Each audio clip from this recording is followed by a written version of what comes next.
Recycling is a well-known process, known for being good for the environment. The pulp and paper industry being a good example for it, as every ton of cardboard recycled saves 17 trees and 3 cubic yards of landfill area.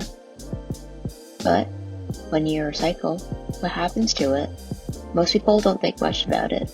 You put it in a bin and it gets processed into something new, which gets used and recycled, and the process repeats over and over. What happens during the recycling process? And how can we improve it? There are all kinds of processes involved in turning a recycled box into something new, but we'll be looking at making the cardboard.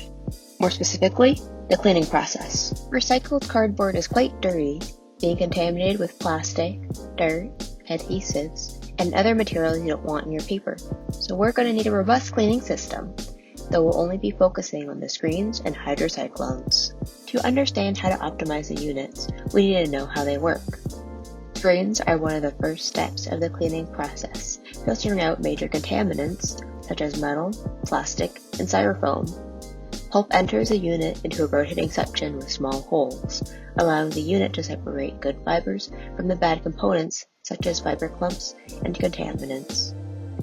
Our main focus is optimizing these screens, determining which hole size will maximize good fibers and minimize the contaminants in the accept stream. Hydrocyclones are a later part of the process, separating fibers from small particles such as sand. They use a centrifugal force to push fibers upwards, while the contaminants are forced downwards.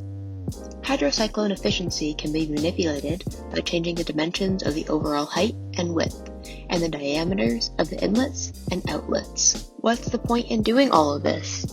What can a recycling company get if they upgrade their equipment to our optimized suggestions? Installation costs may be a bit high, but we're aiming to keep them as low as possible by avoiding the need to buy entirely new units by simply redesigning the screen or hydrocyclone part. They will also get raw material savings. More fibers out means the units get more fiber per ton of material, so a company needs less raw material to produce the same amount of product.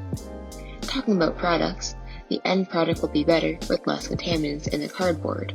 The project is aiming to reduce the energy needs for the units, so it will save on costs and greenhouse gases emitted from energy production. Compared to the whole process, it's just a small change, but over time, it'll make a big difference.